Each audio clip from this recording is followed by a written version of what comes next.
step into the light. Let's take a look around, got the keys to your dreams. Let's break it down from the roof to the floor. This house has a story. Real estate secrets, let's uncover the truth. Element inspection, wood guide you move to element inspection. We'll show you the way to find your perfect home. Come join us today. All right, guys, I got Zach Shelton on here. No relation to Blake Shelton, he says, unfortunately, because doesn't have the money or fame.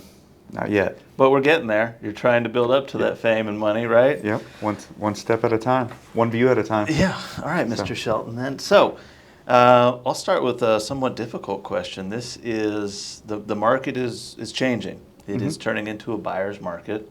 So you as an experienced agent, what is it that you would do to help out the buyer or the seller in either situation? We'll talk about the seller first. What do you do so that the buyer doesn't, one, beat them up, or their house is actually marketable? Are you telling them to go in a little bit under the market? Because some houses are sitting on the market for 90 days, 120 days. Well, we can't lie, price is one of the number one factors. Yeah. When even wanting to go look at a home, view a home, whether you're daydreaming at a price or are you really trying to get someone to come into the home. And price point really is everything. And you have to be very transparent with a seller and with what's going on around them and their house. And it's very hyper local market for sellers or buyers, no matter where you're at. It is a very hyper local area for that price, but you got to be very transparent and know your comps in the area to guide them where they need to be, would like to be in this process. If not, the numbers show you'll sit. Do you want to sit or do you want to sell is the main thing here. I don't like to sit, but ultimately they drive the car. Yeah. I'm here as a guide in the back seat, like they could Siri. they can say they set a price at maybe 10% over what the market really is going to allow for their home. You can guide them, but ultimately it's their house and they're going to set that price. Mm-hmm. And you can expect them, if they're going to go there, well, expect a 3 to 6% under where you want to be at. If so, you can play a stair-step game of, because everyone always comes in under in any negotiation tactic. Your ranges, if you're wanting to do something, well, where do you want to be? Where do you really want to land? And where do you think the offers are going to come in at? And then that's where we need to be. I think a lot of agents are just too scared to really have those conversations with sellers. And it's a very easy one to do, because why are you there in the first place with them? You're there for their expectation. I mean, to find out what their expectations are of what their needs are first, because can they even sell? Do they even need to sell? Because I'll walk out of a listing and not take it if they don't need to sell right now. If they're not going to make it, the equity or the position they need to be able to go to the next place. Why are you really selling? What's the driving force of life to force you to do this right now? And unfortunately, there are some that still have to go through that situation, because to me, life makes you move, and there's no greater component than what is the adrenaline to what we're doing here. So, and then that can also help you have the conversations of price.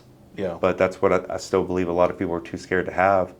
And it's what you got to be the most transparent about. Not disrespectful, not controlling at all. You do not want to go in there and control, like, we know your home is going to sell for this and blah, blah, Right. I can't guarantee that. I can only help guide, and here's what's going on around us. And do we have anything fancy? Do we have anything that sets us apart that different than anyone else? If we are a very basic traditional 3-2, 4-2, 1,500 square foot to 2,500 square foot, there's a lot of those out there. Yeah. So what are we doing to be different? Where are we coming in at? Pricing is ultimately one of the biggest things, but then again, curb appeal and other things like that. So. Yeah, it's amazing. When you try to explain to a client they want top dollar for it, but it might sit on market for 6 months. How much money did they spend waiting those 6 months? How much money could have they made in that time period? And are they really coming out ahead if they wait 6 months to sell at the price they're at? And I mean, the majority of them don't even get the sale at the price they want, and they have to come down anyways, and they wasted 3-4 months before you do a price adjustment or price improvement or whatever, Yeah. whatever the term is these days for it. Oh, I know, and I love everyone wants to like spice it up, price improvement or price reduction. But like, what does it matter? How does that really advertise the property? Yeah. You know, going, oh, price improved. Did it really improve? Did it improve, or did you move it down to where it really needed to be in the first Exactly. place? A lot of clients will fire their agent when they can't move the house at the price they set, even though no agent could move the price, the house at that price. Especially, I mean, now we've moved into a little bit more of a buyer's market, and buyers have leverage. Yeah. Oh, yeah. They have a lot of leverage because they have options. So again, if you don't have certain amenities to the home to make it more desirable, whether it be just a corner lot or in a cul-de-sac or just somewhere in a location, what do you have when a buyer has a lot of options these days? We have to be competitive. We have to be negotiable on things. We have to be able to flex to a point that the seller is willing to be comfortable with, and to the point a buyer is willing to be comfortable, because at the end of the day, the house won't sell for what a seller won't sell it for, and a buyer won't buy it for. Yeah. They have to find the common ground to get a buyer.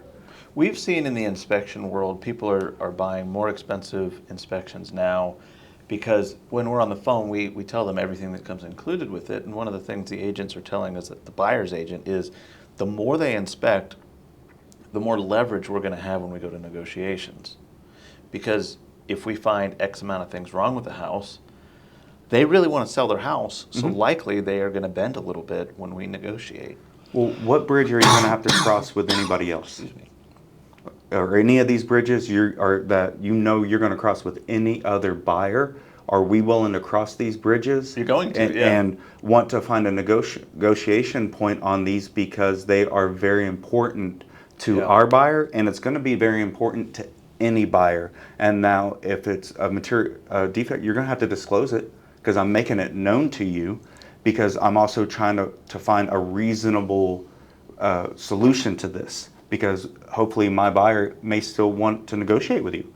Or did that extra expensive home inspection allow us to see this is more than what we wanted to bite off and chew? Yep. And that we may want to exercise our unrestricted right to back out and go look at another home, because that inspection report was so thorough on this home.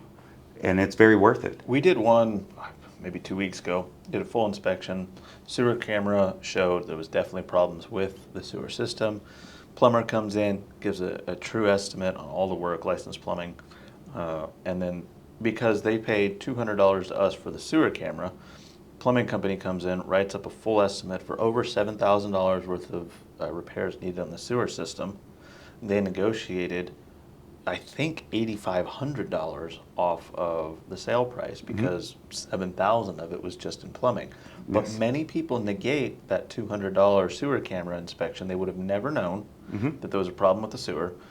They would have started using it and not known that after they move in, they got a $7,000 repair bill coming up. But because they bought a higher home inspection and more thorough, they were able to see that, send it to the plumber, and negotiate.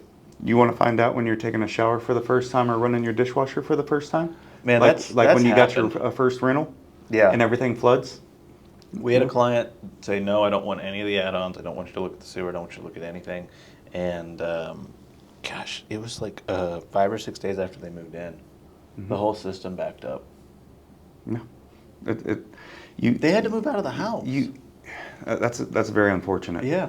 And everything. And we had one here not too long ago that the inspection report showed leaks underneath. It was pier and beam. So to me, I actually kind of like pier and beam, especially when it comes to plumbing. Everyone wants to steer away from pier and beam.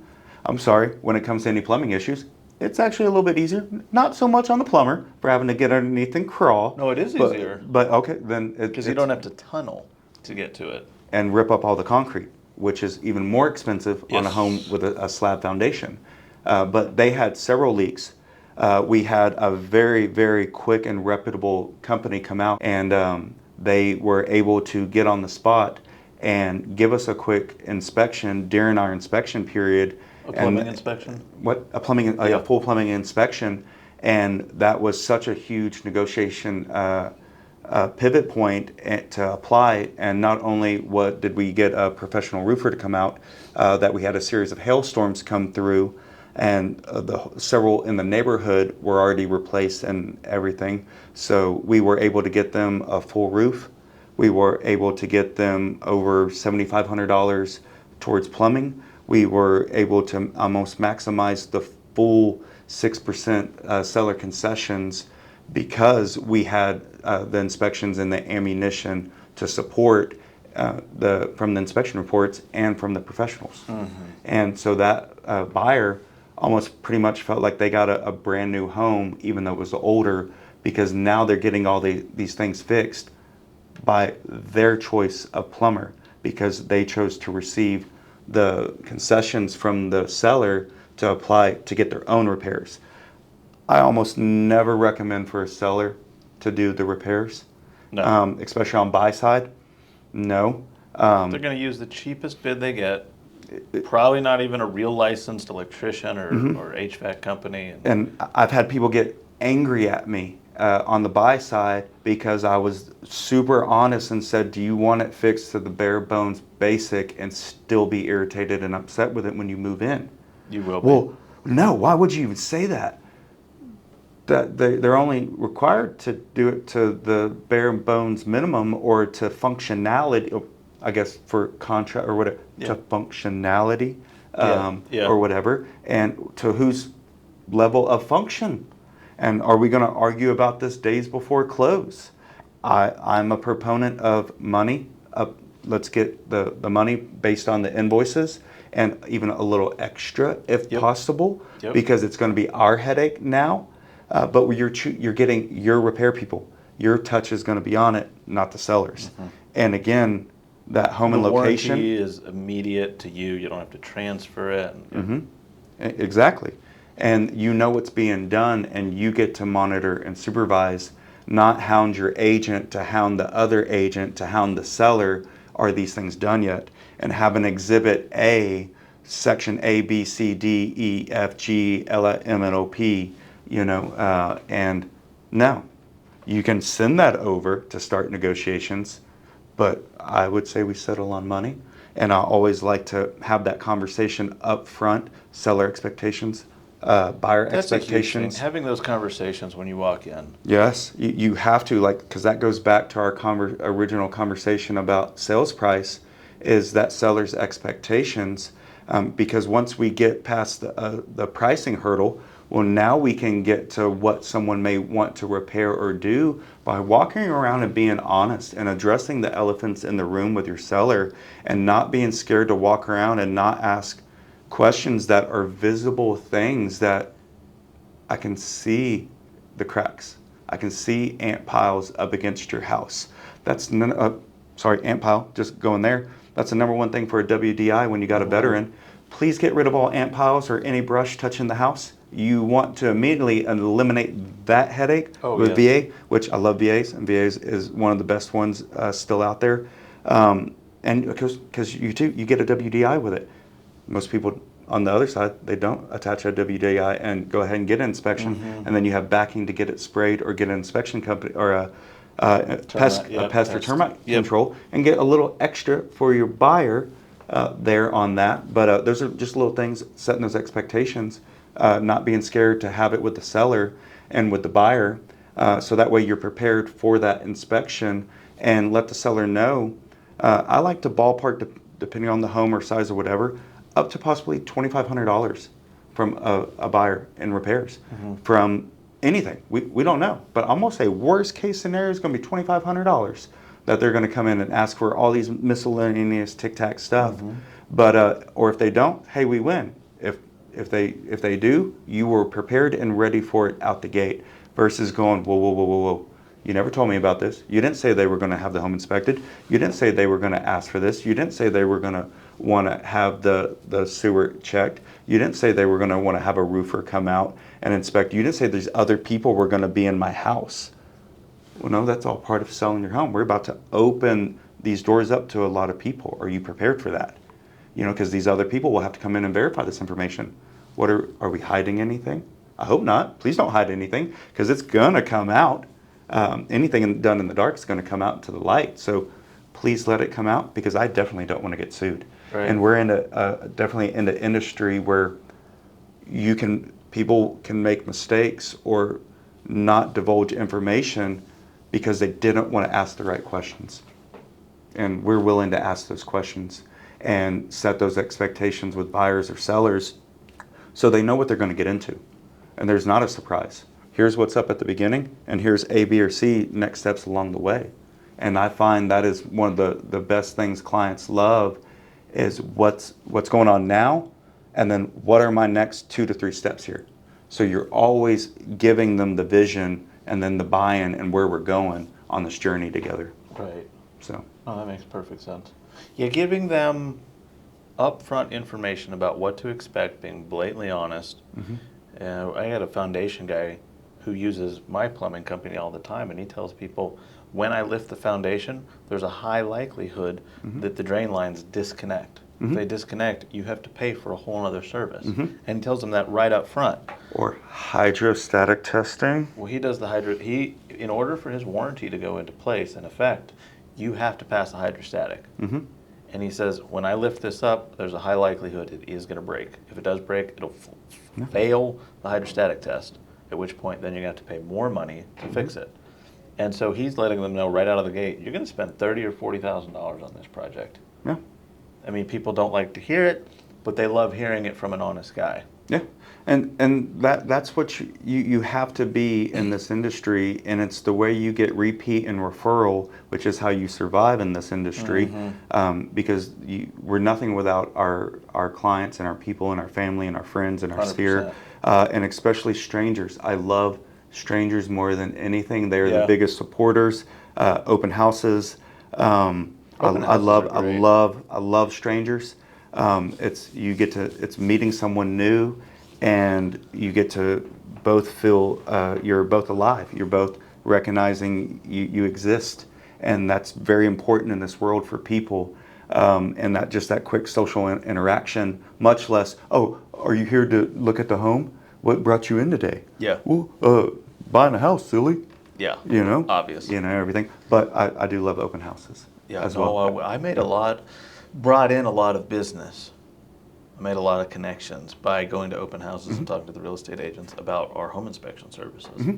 Oh yeah, it almost never fails that a home inspector will come pit stop by an open house, and it's the best way to build relationships. Inspectors, stop by open houses and talk to us. Don't be scared to come in and create a new relationship, because you never know who's in there and who's friendly.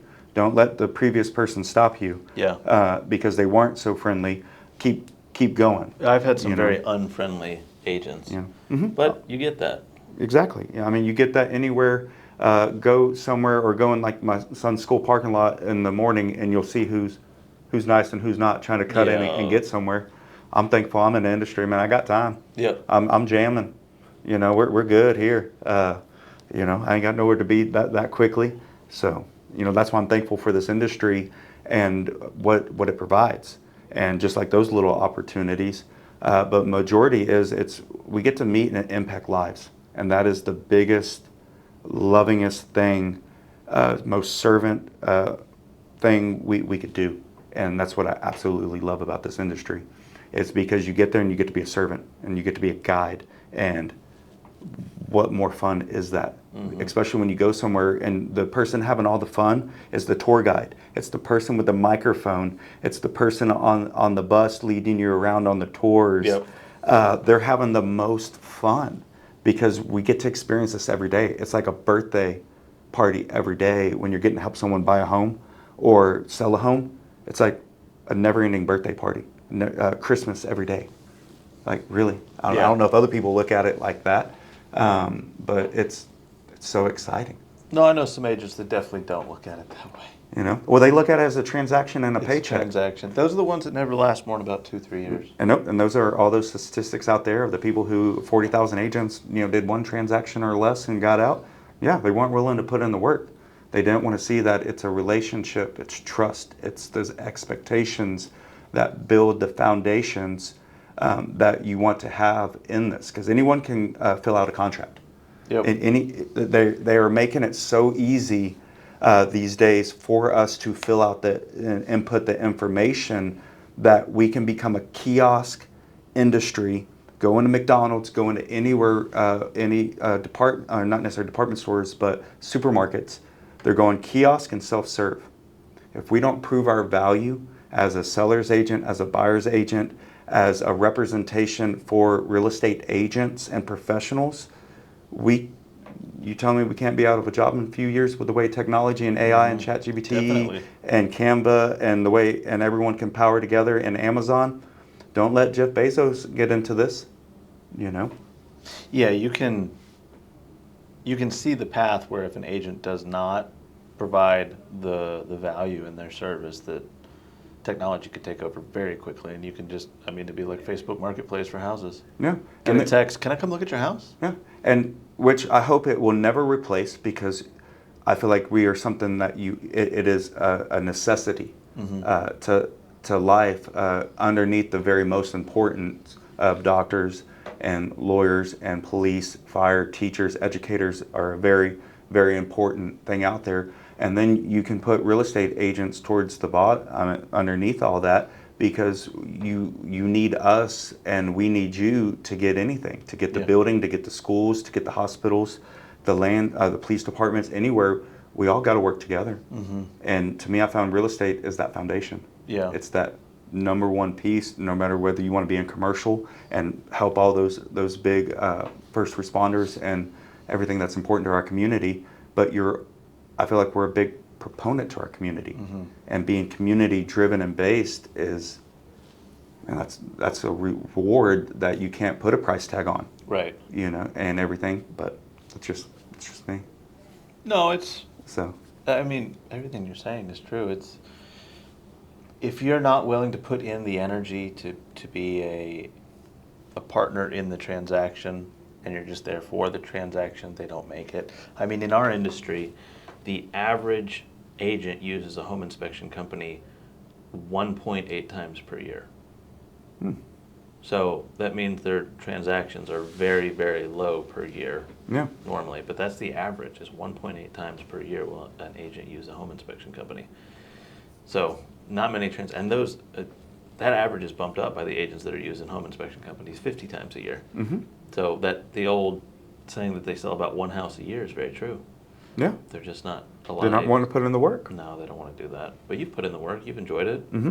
It is worth the work. Anything worth having is worth putting in the work. Yeah. Because if this was easy for you, it'd be so much more flooded. And I'd rather it be hard. I want it to be hard. I don't want it easy. I don't want it given. I don't want it handed out. I want it to be hard. I want to earn it. I want to go work in the harvest. I want to reap only what we sow. Yeah. Because I'm just worried about serving and putting Christ and faith first, then my family, then my business and community. And once I've aligned those, all the doors have just opened, like it's almost like magic. And it's just been so phenomenal once you align and prioritize and put things in the proper order and put Christ first, and everything else will go in the order that it needs to be, and just go reap that harvest and go work for it. So then you're probably going to stick in this then. Yeah, I'm not going anywhere. I'm bought in. There's no backup plan. Yeah. There's no plan B. There's never been a plan B. My whole life, you've always had to go forward. There was never a parachute to fall back on. I was always my own parachute. Yeah. And we grew up a hard way, and that just resonated and it stayed. And I love to serve, and that's what you get to do in this. There's no better joy than that, is to serve and watch a family, as cliche or as it is, watching a couple walk around the home and envision their life and their kids, because that's what's going to be happening here. We're a glimpse of a moment that they're going to spend a lifetime in. that you got to be a part of that important piece, and it's just it's very, very surreal for me, and thankful and grateful to be in it, to be here today with you. For any of it is a very humbling and grateful thing, and that's how you need to be in this industry. You do, because a million views or a big paycheck can go to your head, but those come and go. They do, yeah. That's a great point to end it on. I appreciate you coming on. Thank you for having me. Yeah. I'll have you back on soon, see how much further you've progressed. So I hope so. I hope I get more than 37 views. Yeah, no, know? definitely. But to one thing too, it doesn't matter views. It doesn't matter likes. Keep going and keep being creative and adjusting to the sales. We always got to be willing to change and adjust, and not stay stubborn in it, but keep going and watch the magic that will happen. Absolutely. It's beautiful. All right, Zach, thanks for coming on. Thank you.